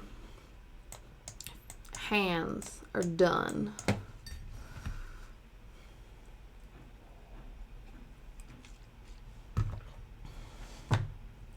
I got 10 minutes left.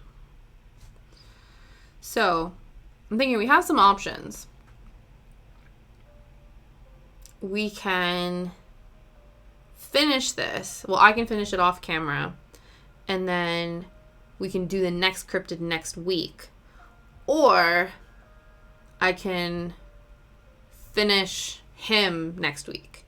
I don't know, I think that might be nicer, because I feel like it's different if like the bulk of him was done and it was only a little bit, but I'm kind of like halfway done him. And so to then finish him next week, I think would actually work. And then I can, if anything, actually what I'll do is I'll work on the frame for the Jersey Devil off camera, or work on this frame and stuff like that. And then the following week, then we can work on the rest of his body. But we still have 10 minutes, so we'll keep going. But that's my thought. Those are my plans.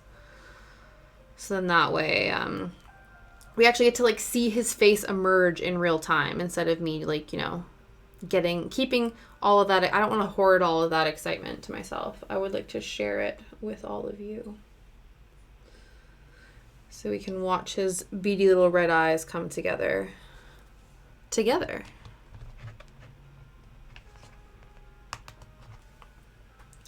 And then, like I said, on Thursday, I'm going to do some needle felting, which I'm super excited about because it's been a hot minute. So I definitely want to make some brooches. I wonder, too, if it might be fun to actually make, like, little mini creatures like Freg, but obviously not Freg because he's not my IP. But, like, little ghost friends or, like, even, like, little fox friends or, you know, just like little desk buddies. I feel like they, you know, would be nice. Little mythical, like not like very big ones. Because I have another one. My first needle felt I ever did. This is actually following a kit. Let me grab him for you. Oh, supposed to be a terrier, but I kind of think he has long boy features like Shadow. But this is the first one I ever did and followed a pattern. So like not as big as him, but like, you know, like half the size of him, like little boys to like sit on desks and stuff. I think that would be cute. Oh, I actually think my mom wanted to steal this guy. Actually, here, I need to get up and bring him home, but she didn't. So one of the other things I was thinking about, I don't trust my needle felting skills yet to do so. Get back on the shelf. Is maybe I should make her like a mini Shadow, like a little needle felted Shadow, because she misses him a lot. And it's really funny because like they definitely, my mom's not a pet person, like not a dog person, but she fell in love with Shadow and vice versa. So I feel like it would be really sweet if I made her like a little Shadow buddy who could sit on her sewing desk with her, because she has a craft room as well, because, you know, we're a craft family. And yeah, like I think that would be really nice. But I don't know if I trust my skills yet to do such a thing. But I think that would be a cute idea. Because like I would be like, it's different, like, because that was a pattern, like it wasn't based off of a real animal. So it's like I could take liberties, or like if it didn't turn out well. But like if I tried to make something that was supposed to look like my dog and it didn't, like I would be really upset. I would feel like I had done his cuteness a disservice. And I don't want to disrespect my puppy like that. But Monday. But little mushroom boys, for sure. Little ghosty boys as well, definitely. Basically, like, all of the things, like, floating around on the background of my Twitch layout, or, like, on my channel screen, I want to make something. Like, I don't know, like, maybe there's little teapot, little teacup out of needle felt. I just think it would be really cute. This would obviously be much bigger. But to do like a teapot and then make the dormouse from Alice in Wonderland who sleeps in the teapot and have him like chilling outside of the teapot, that would be a super cute needle felt idea. I think that would look adorable. Even like the Mad Hatter hat needle felted would look really cute. Definitely. Oh, who? Got some ideas. Teacup ghost. Absolutely. Ghost with a teacup. This is the other thing too. Like I've been thinking of like emote options. I definitely think like I need something tea related. I need something shadow related. I was thinking of like doing like we almost need like a frustrated frog when like frogging needs to happen. So I like the idea of a little teacup ghost. Little ghost that sits in a teacup. Little ghost drinking tea. The possibilities are endless.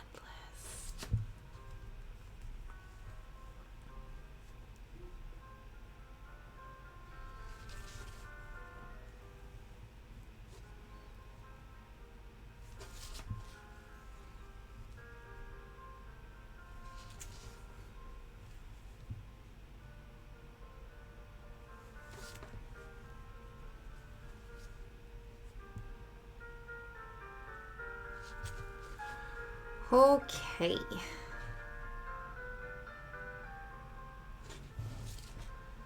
Go, give him more body, yaddy, yaddy.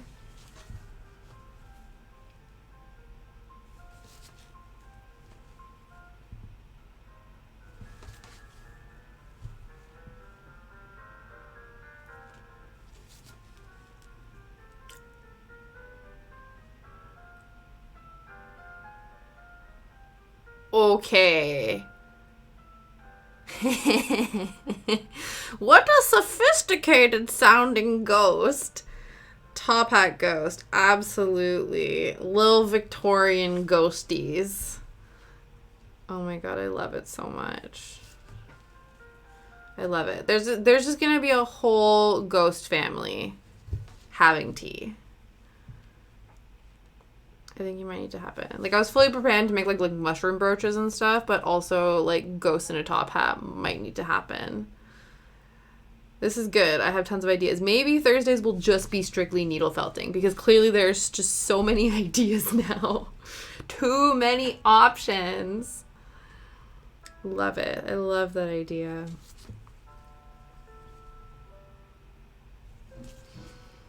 Yeah, needle felt Thursdays, cross stitch Tuesdays. It's happening. It's happening. It's a plan. I'm so excited about it.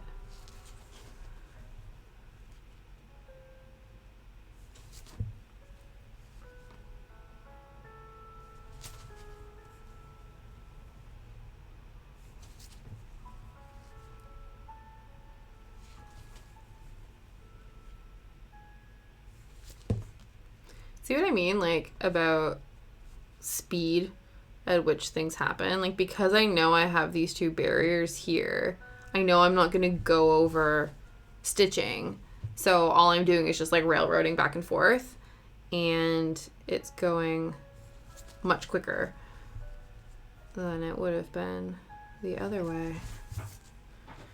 2, 1, 2, 3. Yeah. Boom. And boom. Which is actually pretty perfect because the next row of things gets into chest hair category.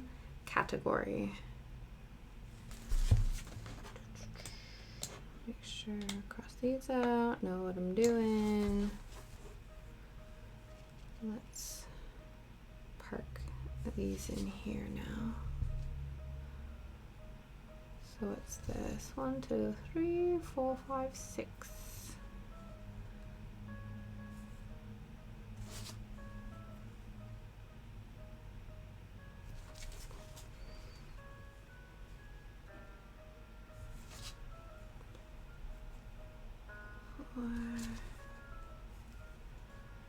All right.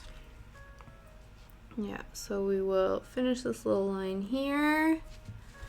And like I said, we will be back here on Thursday, same time, but instead of cross stitching, we're going to have a needle felting extravaganza. It's going to be fun. And then following Tuesday, we will finish the Enfield Horror, and then we'll go on to the Jersey Devil, because I would like to finish this with you guys. 2, 3, 4, 5, 6. 1, 2, 3, 4, 5, 6. All right, perfect. Yeah, so that's what we'll do. And then that means, not counting this one, we have 2 more streams. Yeah, 2 more streams. No, 1 more stream. 1 more stream to get to 10 followers before the end of the month. It'd be really cool if we did. I'm not going to be disappointed if we don't. We're just going to keep pushing forward, but that would be super exciting. So yeah, last stream of January 2022 will be needle felting. Very exciting. All right. I will see y'all. No, I almost stole Christine from Nailogical's catchphrase. I'm not going to do that. I will see you guys on Thursday. Okay. Thank you so much. Bye-bye.